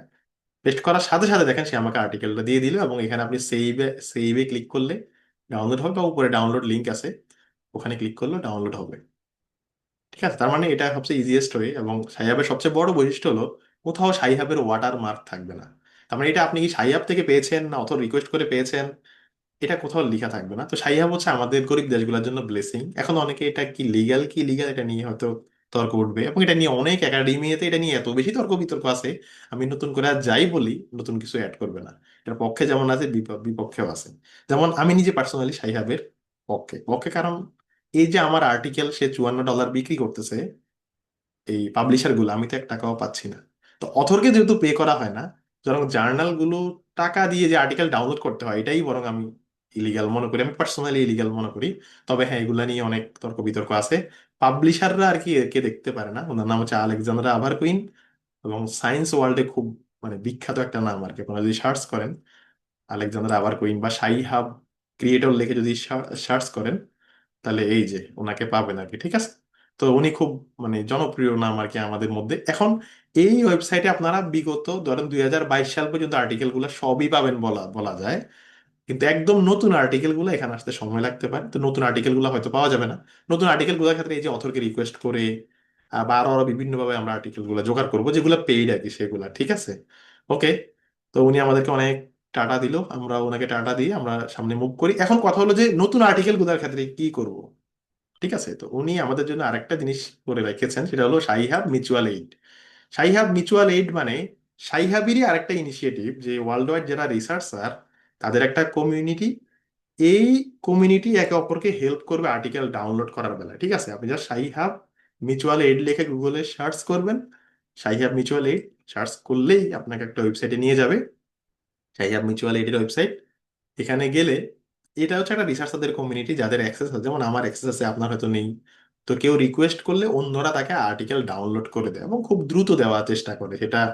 ধরেন মানে 10 মিনিটের মধ্যে বা 20 মিনিটের মধ্যে দেওয়ার চেষ্টা করে। এটা কেমনে করবেন, এই ওয়েবসাইটে ঢুকে একটা অ্যাকাউন্ট খুলে নিয়েন, অ্যাজ ইউজুয়াল নিয়মে অ্যাকাউন্ট খোলে আর কি। তবে এখানে সবাইকে একটা পরামর্শ দেই, এই ওয়েবসাইট গুলো এমনি কোনো ঝুঁকি নাই আমি যতটুকু জানি।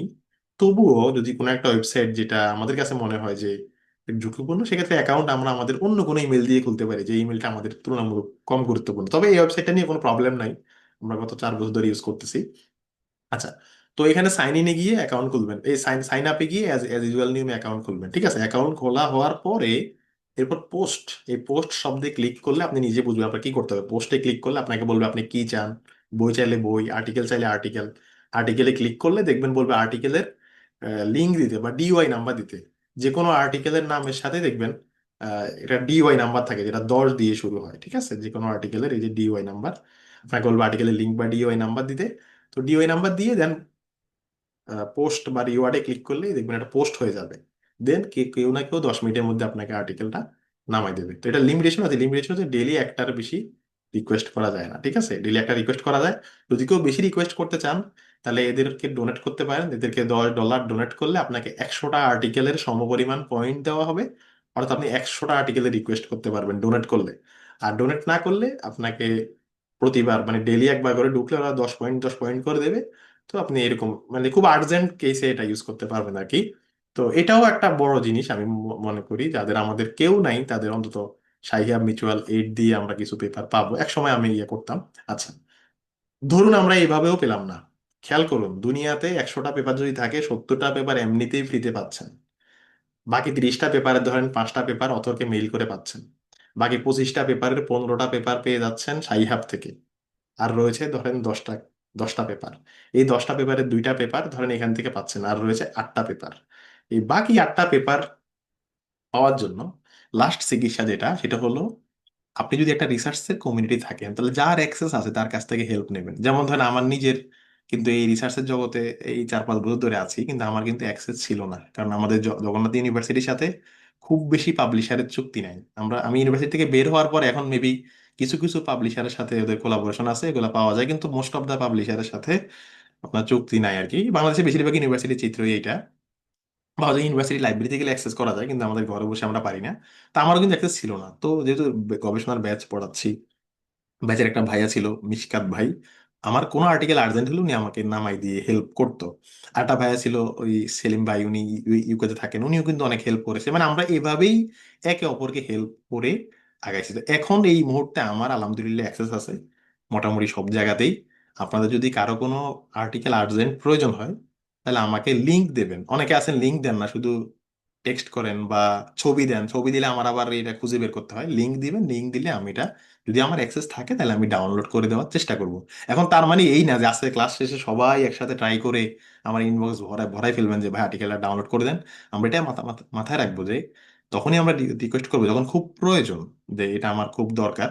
কারণ সবারই ব্যস্ততা আছে, এটা আপনারা বুঝতেই পারতেছেন। আমার নিজের যখন টার্নিং অ্যাকাউন্ট ছিল, আমি ব্যাচে কত সব পেপার যে আমি চেক করছি এটা বলার বাইরে। এখন আমার এই মুহূর্তে অ্যাকাউন্টটা নেই, আমি আবার নেওয়ার ট্রাই করতেছি। কিন্তু আমার যখন ছিল, তখন মনে হয় আমার ধারণা ব্যাচের এমন কোনো পার্টিসিপেন্ট নাই যে আমাকে দিয়ে পেপার চেক করায় নাই। কিন্তু তাও আমরা বিরক্ত বোধ করি না, কারণ সবারই কোনো না কোনো মানে দরকার ছিল বলেই করিয়েছি। কিন্তু আমি বললাম যে খুব আর্জেন্ট হলে যে ভাই আমাকে এই দুইটা পেপার নামাই দেন, ঠিক আছে। আবার ধরেন এই পেপারটা আমার না হলেও চলে, যেহেতু রিসোর্স এভেলেবেল হাজার হাজার লাখ লাখ, এই পেপারটা না হলেও চলে, তাহলে দরকার নেই। তো এতগুলা কৌশলে না হলে দেন যাদের অ্যাক্সেস আছে তাদের কাছ থেকে হেল্প নেবেন। তো এই হেল্পটা 12তম ক্লাসের পরে যখন আমরা সাবজেক্ট ভিত্তিক চ্যাট গ্রুপ খুলবো, তখন আমি নিজে যোগাযোগ করে যাদের অ্যাক্সেস আছে তাদের পারমিশন নিয়ে প্রতিটা চ্যাট গ্রুপে 2-3 জনের নাম্বার দিয়ে দেবো যারা উইলিংলি হেল্প করতে চায়। বিশেষ করে সিস্টেমেটিক রিভিউর ক্লাস যখন আমরা করব, তখন কিন্তু এই স্কোপাস এবং ওয়েব অফ সায়েন্সের অ্যাক্সেস প্রয়োজন হবে। এখন এটা একে অপরকে হেল্প না করলে আমরা আগাইতে পারবো না।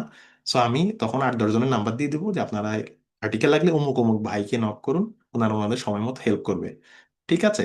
তাহলে এই সলিউশনটা অলমোস্ট কিন্তু পেয়ে গেছেন, যে কোনো না কোনোভাবে আপনি আর্টিকেলটা পাচ্ছেন। এই গেল আর্টিকেলের হিসাব। আর বইয়ের বিষয়ে বলি, খুব শর্টকাটে বলি। আর্টিকেল যেমন কোনো না কোনোভাবে পাওয়া যায়, বইয়ের ক্ষেত্রে কিন্তু আপনার কপিরাইটটা বেশি। তা আমি শিটে কিছু নাম দিয়ে দিছি বইয়ের, বই কোথায় পাবেন। একটা হলো জেড লাইব্রেরি, আপনারা জানেন যে ওয়ার্ল্ড ওয়াইড সবচেয়ে বড় লাইব্রেরি হচ্ছে জেড লাইব্রেরি। এখানে কোটি কোটি বই, কোটি কোটি আর্টিকেল আছে। এখানে জাস্ট এই জেড লাইব্রেরিতে বইয়ের নাম লিখে সার্চ করলেই হচ্ছে বই পাবেন, এবং ডাউনলোড করা খুব ইজি। আমি যতটুকু জানি এটাও মেবি সাই হাবিরই ইনিশিয়েটিভ, মানে ওরা আর কি ভিন্ন ভিন্ন নামে আমাদেরকে এভাবে হেল্প করে আর কি। জেড লাইব্রেরি আরেকটা আছে, যে ওই যে নামটা ভুলে গেলাম, লিব যেন, এই রে, আগের ব্যাচে তো দেখালাম উইলিভ। ঠিক আছে, একটা হচ্ছে উইলিভ। তো উইলিবও হচ্ছে আমাদেরকে এরকম মিলিয়ন মিলিয়ন বই দিয়ে হেল্প করে। যদিও সব বই এখানে পাবেন এই গ্যারান্টি আমি দিচ্ছি না, কিন্তু ডাউনলোড করা খুব ইজি। সার্চ করবেন, ডাউনলোড করবেন। যারা ফ্রিতে ডাউনলোড করবেন তাদের ডাউনলোড করতে 30 সেকেন্ড অপেক্ষা করতে হবে। সো এটাও কিন্তু কঠিন কিছু না। তো এর আগে পিডিএফ ড্রাইভ নামক একটা ওয়েবসাইট ছিল, এটা মনে হয় গভর্নমেন্ট বন্ধ করে দিয়েছে আমি যতটুকু সোফার আপডেট জানি। আন্না আর্কাইভ নামে একটা ওয়েবসাইট আছে, সেটাও ইউজ করে দেখতে পারেন। এগুলা মোটামুটি আমার ধারণা সবাই হচ্ছে যে মানে এক কোরামের লোক আর কি, মানে জাস্ট ভিন্ন ভিন্ন নামে খুলে রাখছে অল্টারনেটিভ হিসাবে, আমি যতটুকু বুঝি। তো এগুলো আমাদেরকে অনেক হেল্প করে। কারণ মানে একটা বই এত টাকা দিয়ে কেনা আমাদের পক্ষে সম্ভব না। তো বইয়ের জন্য এই ওয়েবসাইটটা ভালো। ঠিক আছে। এর বাইরে সেটা আর কিছু আছে কিনা দেখি। সেটা আমি এগুলা লিখে দিছি নামগুলা। ও, থিসিস গুলা কোথায় পাবো অনেকে প্রশ্ন করেন। দেখুন, আর্টিকেল যতটা অহরহ পাওয়া যায়, থিসিস অতটা পাওয়া যায় না। আর্টিকেল আর থিসিসের পার্থক্য আছে। থিসিস হচ্ছে আমরা একাডেমিক ডিগ্রির অংশ হিসাবে যে গবেষণা করি, সেগুলা দেখবেন র ডেটা মানে টোটাল 100-150 200 পেজ হয়ে যায়। তো থিসিস কিন্তু আমরা পাবলিশ করি না, পাবলিশ করি আমরা ছোট করে, মানে আর্টিকেল পাবলিশ করি যেটা 10-12 পেজ। তো থিসিসটা সাধারণত আমরা পাবলিশ করি না, এটা ইউনিভার্সিটির সম্পদ, ইউনিভার্সিটি নিজেদের ওয়েবসাইটে এটা সংরক্ষিত রাখে। আপনারা দেখবেন যে অক্সফোর্ডের থিসিস, হার্ভার্ডের থিসিস এগুলো কিন্তু ওদের ওয়েবসাইটে পাওয়া যায়। আপনি যদি গুগলে সার্চ করেন, আবারও বলছি এগুলো কিন্তু খুব গুরুত্বপূর্ণ একদিক দিয়ে। কারণ আপনি হার্ভার্ডের ওয়েবসাইটে গিয়ে যদি তাদের কয়েকটা থিসিস পড়েন, আপনি বুঝবেন যে দুনিয়াতে রিসার্চ এখন মানে কোন লেভেলে এগিয়েছে। ঠিক আছে। আমি যদি ধরেন অক্সফোর্ড থিসিস লিখে সার্চ করি, অক্সফোর্ড থিসিস ডিরেক্টরি, যে অক্সফোর্ড থিসিস ডিরেক্টরি, তাহলে অক্সফোর্ডে যারা পড়তেছে তাদের থিসিস গুলো আপনি পড়তে পারবেন। মানে বিশাল কালেকশন। এরকম বিভিন্ন ইউনিভার্সিটির ওয়েবসাইটে গেলেও ইউনিভার্সিটি থিসিস গুলো পাওয়া যায়, কোনোটা ডাউনলোড করা যায়, কোনোটা ডাউনলোড করা যায় না। যারা উন্মুক্ত করে দেয় সেটা ডাউনলোড করা যায়। ঠিক আছে। যেমন আমি যতটুকু জানি ঢাকা ইউনিভার্সিটি, ব্র্যাক ইউনিভার্সিটি, এদের থিসিস গুলো ওদের ওয়েবসাইট থেকে ডাউনলোড করা যায়। ডি স্পেস ব্র্যাক লিখে সার্চ করবেন, ডি স্পেস ঢাকা ইউনিভার্সিটি লিখে সার্চ করবেন, তাহলে পাবেন। এখন দেখেন এই যে হার্ভার্ডের থিসিস গুলো এখানে পাওয়া যাবে, আপনি কোন ব্যাকগ্রাউন্ডের ব্যাকগ্রাউন্ড এখান থেকে ঠিক করে দিবেন। যেমন আপনি হয়তো মেডিকেল সায়েন্স বা আপনি হয়তো লাইফ সায়েন্স, তাহলে আপনি এই যে লাইফ সায়েন্সের একটা এখানে ক্লিক করেন, ক্লিক করলে এই ব্যাকগ্রাউন্ডে কারা কারা থিসিস করেছে এরকম ডিটেলস গুলো এখানে পাবেন, ঠিক আছে? তো এটা তো একটা ইউনিভার্সিটি, তো সব ইউনিভার্সিটি গুলা কোথায় পাবেন সেটাও আছে। ওপেন অ্যাক্সেস থিসিস নামে একটা ওয়েবসাইট আছে, oatd.org নামে একটা ওয়েবসাইট আছে, যেখানে এরকম ওয়ার্ল্ড ওয়াইড হিউজ ইউনিভার্সিটি গুলা থিসিসের সংগ্রহশালা। তো আমরা কোনো থিসিস থেকে তথ্য নেব না, থিসিস আমাদের রিসার্চের কাজে কম লাগবে, কিন্তু আপনি যে বিষয় নিয়ে গবেষণা করবেন সেই বিষয় রিলেভেন্ট একটা দুইটা যদি থিসিস পড়তে পারেন, আপনি এই বিষয়ে একেবারেই ডিটেইলস ধারণা পাবেন। মানে থিসিস আমাদের অনেক কাজে লাগে পরোক্ষভাবে, এটা সময়ের সাথে সাথে আপনারা বুঝবেন। তো থিসিস পাওয়া যাবে এই ওয়েবসাইটে। শেষ করবো একটা ওয়েবসাইটের নাম দিয়ে। রিসার্চের শিট পড়ার জন্য কি করবে, অনেকে বলে ভাই কোন বই পড়বো। রিসার্চের জন্য আমি মনে করি প্রাথমিকভাবে বই না পড়লেও চলে, কারণ বইতে অনেক ইনডেপথ তথ্য থাকে যেটা আমরা নতুনরা খুব পাজেলড হয়ে যাই। বরং ভালো ভালো শিট পড়াটাই ভালো। তো শিট যে কোম্পানিগুলো বানায় তার মধ্যে সবচেয়ে ভালো একটা কোম্পানির নাম হচ্ছে স্ক্রাইবিয়ার। আর এদের ওয়েবসাইটে ঢুকবেন, আমি নামটা দিয়ে দিছি, শিটেও আছে। এদের ওয়েবসাইটে ঢুকার পরে লার্নে ক্লিক করবেন, লার্নে ক্লিক করার পরে এরপর এখানে রিসার্চ প্রসেস, এই যে রিসার্চিং, এখানে ক্লিক করলেই সব পাবেন। এবং ওদের শিটগুলো খুব টপ কোয়ালিটির হয়। অনেক বিষয় ওদের শিট আছে, অভাব নাই, হিউজ শিট আছে, কিন্তু সেই শিটগুলো খুব ভালো হয়, সব ব্যাকগ্রাউন্ডের জন্য খুব চমৎকার, করতে পারেন, ঠিক আছে? তো আজকের ক্লাস এতটুকু থাকবে। আজকের ক্লাস আমরা কিন্তু খুবই সহজ বিষয়গুলো কভার করেছি, সবারই বোঝার কথা, কিন্তু সহজ হলেও এটা কিন্তু প্রয়োজনীয়। দেখেন, অনেকেই কিন্তু এতদিন আর্টিকেল ডাউনলোড করতে পারি না, কোথায় খুঁজবো। এই প্রবলেমগুলো আশা করি সলভ হয়েছে। আগামী ক্লাসে আমরা রেফারেন্সিং নিয়ে কথা বলবো। আমার ধারণা যদি কেউ কোর্স কন্টিনিউ নাও করেন, তাও আমি অনুরোধ করবো রেফারেন্সিং এ দুটো ক্লাস করা আপনার জন্য খুবই জরুরি, ঠিক আছে? বিশেষ করে আমাদের আগামী 8-10টা ক্লাস অসম্ভব জরুরি, যেটা বলে বোঝাতে পারবো না। আপনারা ক্লাস করলে হয়তো বুঝতে পারবেন। ওকে, তো আমি জানি না ক্লাস আপনাদের কতটুকু ভালো লেগেছে কি লাগেনি। আমি জানি যারা এখানে অলরেডি এক্সপার্ট তাদের জন্য একটু বিরক্তির কারণ হইতে পারে আমাদের অতি ব্যাখ্যা, কিন্তু যারা বিগিনার আছেন আমার ধারণা তারা হয়তো এটাই পছন্দ করেন যে ওয়েবসাইটে গিয়ে দেখুন। আমি কিন্তু বিভিন্ন ওয়েবসাইট গুগলে সার্চ করে তারপর ঢুকি, কারণ আমি এটা এনশিওর করতে চাই ব্যাচে যিনি সবচেয়ে দুর্বল তিনিও যেন ঢুকতে পারেন, ঠিক আছে? ওকে, জেড লাইব্রেরি বা এগুলা ইউজ করতে হলে কোথাও অ্যাকাউন্ট খোলা লাগবে না, এটা হচ্ছে ভালো দিক। ওকে, তো থ্যাঙ্কস। আমি প্রশ্নগুলা নেই। একজন বলছেন অ্যাকাউন্ট খুলতে হবে কিনা, না খুলতে হবে না। মিথুন প্রশ্ন করছেন, এক্সিলেন্ট সেশন, আপনাকে থ্যাঙ্কস। শালেক ভাই বলছেন অনেক ভালো লাগছে, আপনাকেও থ্যাঙ্কস ভাই, অনেক সিনিয়র মানুষ, আপনার কমপ্লিমেন্টটা নিলাম। আহ লেকসন বলছেন যে ল্যাপটপে বা মোবাইলে বই ডাউনলোড করলেই কি সেটা সরাসরি পিডিএফ আকারে পাওয়া যাবে, না আলাদা কোনো অ্যাপস লাগবে? না, আলাদা কোনো অ্যাপস লাগবে না, তবে রিসার্চের জন্য ল্যাপটপ ফ্রেন্ডলি বেশি আর কি। আচ্ছা, আচ্ছা, একজন বলছেন যে সাবস্ক্রিপশন থাকলে অ্যাক্সেস থাকে না, মেলে রিকোয়েস্ট করলে অ্যাক্সেস দেয়। আচ্ছা, এটা শিখা আপনি যে প্রশ্ন করছেন এটা মানে জার্নাল গুলা কিছু বিজনেস আর কি টাকা পায় সাবস্ক্রিপশন মোডে, অথররা তাদের আর্টিকেল দিলে কোনো প্রবলেম নাই। সিস্টেমেটিক রিভিউ বলতে কি বোঝায় একজন প্রশ্ন করছেন। সিস্টেমেটিক রিভিউ নিয়ে আমাদের দুটো আলাদা ক্লাস আছে। সহজ কথায় বললে আর্টিকেলের বিভিন্ন টাইপ আছে, তার মধ্যে সিস্টেমেটিক রিভিউ একটা টাইপ। ওকে, সুলতানা পারুল আপনাকেও থ্যাঙ্কস। আশরিন আপনার কাছে ক্লাস ভালো লেগেছে, আপনাকেও থ্যাঙ্কস। আপনি মেবি আজকেই প্রথম ক্লাস করেছেন আমি যতটুকু জানি। আহ, ও আরেকটা হলো আপনার কোর্স ফিও পেইড, এটা আমি অলরেডি রনিকে জানিয়ে দিছি, ঠিক আছে? যারা ক্লাস নেন আপনাদের থ্যাঙ্কস। তো যেটা বললাম, আপনাদের যদি কোনো পিয়ার গ্রুপ যুক্ত হতে চায় দ্রুত যুক্ত করে দেবেন। আমরা চেষ্টা করবো, যেহেতু এটা আমাদের লেটেস্ট ব্যাচ, আমরা সবসময় চেষ্টা করি আমাদের সর্বোচ্চটুকু দেওয়ার জন্য। আর এই ব্যাচ নিয়ে আমার ইচ্ছা আছে অনেক বেশি বাড়তি ক্লাস হবে। আমার ইচ্ছা আছে, আমি নিজের দিক থেকে সর্বোচ্চ চেষ্টা করতেছি যতটুকু সম্ভব হয় আর কি। তো সময়ের সাথে সাথে আমরা এভাবে শিখতে থাকবো। ওকে, আচ্ছা, বলছেন বাংলাদেশের কোনো জার্নালে কি স্কোপাস ইন্ডেক্স নাই? ভালো প্রশ্ন করছেন। দুনিয়াতে স্কোপাস ইন্ডেক্স 49,000 জার্নাল, এর মধ্যে বাংলাদেশের জার্নাল আছে মাত্র 8টা কি 9টা। তো এটা আমাদের জন্য একটা বড় দুর্ভাগ্য বলা যায় আর কি। থিসিস কিভাবে করে এটা নিয়ে ক্লাস হবে, এগুলো এগুলো নিয়েই তো পুরো ব্যাচ, থিসিস কিভাবে লিখবেন, আর্টিকেল কিভাবে লিখবেন। ওকে, ইমাম লিখছেন আমি এখনো গ্রুপে যুক্ত হইনি, কেন হন নাই? অবশ্যই হোয়াটসঅ্যাপ গ্রুপে জয়েন করে ফেলবেন, ঠিক আছে? আঞ্জুমান আপনাকেও থ্যাঙ্কস। আমি সবার কমেন্টস গুলো দেখছি। আহ কারো যদি কন্টেন্ট রিলেটেড প্রশ্ন থাকে জানাবেন। এর বাইরে নিজেদের পার্সোনাল প্রশ্নগুলো আমাকে হোয়াটসঅ্যাপ করবেন। মানে একটা হচ্ছে যেমন এই যে আজকের ক্লাস রিলেটেড প্রশ্ন আজকে করবেন। আর আপনার নিজের কিছু প্রশ্ন থাকে যে ভাই আমি অমুক সাবজেক্টের, আমি এটা করতে চাই, আমি অমুক দেশে অ্যাপ্লাই করতে চাই, বা এই যে বা অন্য ক্লাস রিলেটেড প্রশ্নগুলাও আমাকে ইনবক্সে করবেন, মানে হোয়াটসঅ্যাপে জানাবেন। যেমন একজন প্রশ্ন করছেন রিসার্চ প্রপোজাল কিভাবে লিখবো, এই রিলেটেড কোনো ক্লাস আছে? উত্তর হচ্ছে আপনি কোর্স আউটলাইনটা তো একবার ওপেন করলেই বুঝতেন এই রিলেটেড ক্লাস আছে কিনা। আমাদের লেকচার নাম্বার 10 রিসার্চ প্রপোজাল, ঠিক আছে? ইমাম হোসেন মোসেন নক করেছি, এখনো যুক্ত হয় নাই, রনি আপনাকে যুক্ত করে দিবে। ঠিক আছে, যারা হোয়াটসঅ্যাপ গ্রুপে নাই হোয়াটসঅ্যাপ গ্রুপে যুক্ত হওয়াটা খুবই জরুরি। ফেসবুক চ্যাট গ্রুপের পিছনের এসএমএস পড়লেই হোয়াটসঅ্যাপ গ্রুপের লিঙ্ক পাবেন। ওকে, আরো কিছু প্রশ্ন আছে, আর্টিকেল থিসিসের পার্থক্য কি, থিসিস ডিসার্টেশনের পার্থক্য কি, এগুলা গুগল করলেই বুঝবেন। আমরা এগুলো শেখার জন্য আমাদের হাতে অনেক সময় পড়ে আছে। ওকে, আহ কিউএনএ তে কোনো প্রশ্ন আসছে কিনা আমি দেখি। জেড লাইব্রেরি কি বিডি থেকে অ্যাক্সেস করা যায়? হ্যাঁ, অ্যাক্সেস করা যায় এখন। আচ্ছা, তানদিনা তানি, আপনার প্রশ্ন আমি ক্লিয়ার না। এডুকেশন বেসড ওয়েবসাইট গুলো কই পাবো, এটা আমি ক্লিয়ার না। আচ্ছা, আর বাকি প্রশ্নগুলো আমি অলরেডি কভার করেছি। জেমিনি বা চ্যাট জিপিটি কি অথেন্টিক জার্নাল সাজেস্ট করে? এটা সবসময় সাজেস্ট নাও করতে পারে। এটা একটু নিজের শাহিনশা প্রশ্ন কিন্তু রেকর্ড দেবো, অবশ্যই দেবো। ওকে, তো এইবার কারো সরাসরি প্রশ্ন থাকলে প্রশ্ন করুন। আবারও বলছি যে আজকের ক্লাস রিলেটেড প্রশ্ন করবেন। যেমন আজকে আমরা পাবলিকেশনের ক্লাস না, বা আজকে মেথোডোলজি ক্লাস না, তো আজকে মেথোডোলজি ক্লাসের প্রশ্ন আপনি করলে রিপ্লাই দিলে অন্যরা কিছু বুঝবে না। তো হাত তুলেছেন শাকিল আহমেদ, আগে হাত তুলছিলেন।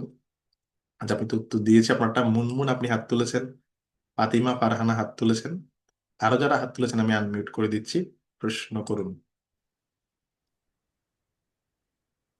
আচ্ছা, সালাম আলাইকুম। জল। আসলে প্রশ্ন না, যেটা আসলে বলতে চাই, আমাদের অন্যান্য যারা পার্টিসিপেন্ট ভাই বোনেরা আছেন, অনেকের মধ্যে একটা কোশ্চেন আছে যেটা মোর্শেদ ভাই বারবার ক্লিয়ার করার চেষ্টা করেছেন যে এই কোর্সটা আমাদের জন্য কতটুকু ফ্রুটফুল হবে। তো এ ব্যাপারে আমি একটু বলি যে আমি আসলে এই কোর্সটা করেছি এর আগেও, এবং করার পর আবার করছি। কারণ আমার কাছে মনে হয়েছে যে আমরা যখন কোনো সিরিয়াস ওয়ার্ক করতে থাকি, আমাদের নানাবিধ কমিটমেন্ট থাকে। এই কমিটমেন্ট গুলোর আড়ালে আসলে আমরা এই রিসার্চের কাজটাকে ঠিকভাবে এগিয়ে নিতে পারি না।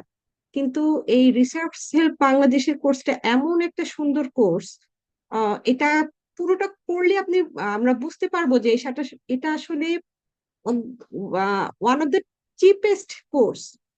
কিন্তু এর কন্টেন্ট এবং এর যে প্রেজেন্টেশন, যেভাবে এগুলো বোঝানো হয়, সেটা আসলে খুবই ডিফিকাল্ট অন্য কোথাও পাওয়া। আমি বিভিন্ন জায়গায় কিন্তু এই জিনিসগুলো চেক করে দেখেছি। ইভেন আপনারা যদি একটু কোর্সেরাতেও ঘাটাঘাটি করে দেখেন, দেখবেন সবগুলো কোর্স হচ্ছে পেইড, এবং কন্টেন্ট আপনাদের বুঝতে কষ্ট হবে, আমাদের অনেক সময় বুঝতে কষ্ট হয়, ঠিক কিন্তু আছে আপু, এই আপনাকে ধরনের একটা কোর্স থ্যাঙ্কস। খুবই, হ্যাঁ, এই জন্য আমি বলবো যে আপনারা নির্দ্বিধায় এটা করতে পারেন। আপু খুবই আপনাকে ভালো থ্যাঙ্কস কোর্স। আপনার কর্ডিয়াল রিকমেন্ডেশনের জন্য। আমাদের রিয়েলি ব্যাচের এটাই স্ট্রং দিক যে আমরা আগের ব্যাচের পার্টিসিপেন্টদের মাধ্যমেই নতুন পার্টিসিপেন্টদেরকে পাই। সবাই খুব আন্তরিক বলেই কোর্সটা আসলে করাতে পারতেছি, নাহলে কিন্তু মানে রিসার্চে কিন্তু বাংলাদেশে আগ্রহী মানুষ খুবই কম। ধরুন ইংরেজি শেখার জন্য বাংলাদেশে কোটি মানুষ আছে, কিন্তু রিসার্চ শেখার জন্য খুব বেশি মানুষ নেই। ফলে এরকম একটা বিষয়ে 32তম ব্যাচ চালু করা, এটা আসলে মোটেও সহজ না। আপনার মতো যারা আন্তরিক আছে তাদের জন্যই হচ্ছে। তবুও আমি বলবো সবারই নিজ নিজ থিঙ্কিং আছে, আপনারা ক্লাস করুন, কোর্সের অ্যারেঞ্জমেন্টটা দেখুন, যদি ভালো হয় কন্টিনিউ করুন। প্রয়োজনে কাউকে যুক্ত করুন যদি কন্টিনিউ করতে চান। আবার লিভ নিতে চাইলেও ওয়েলকাম, কোনো প্রবলেম নেই, ঠিক আছে? ওকে, মিডমেন্টর প্রশ্ন করছেন দেওয়া হবে কিনা? হ্যাঁ, দেওয়া হবে। আর কারো প্রশ্ন বা রাহিমা আপনি হাত তুলেছেন, প্রশ্ন করুন। জাহিদুল আপনিও হাত তুলেছেন।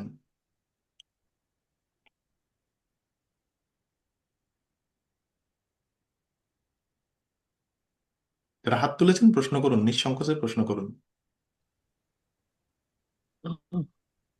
আসসালামু আলাইকুম। জি, প্রশ্ন করুন জি। জি, আমি মোহাম্মদ আফাজউদ্দিন।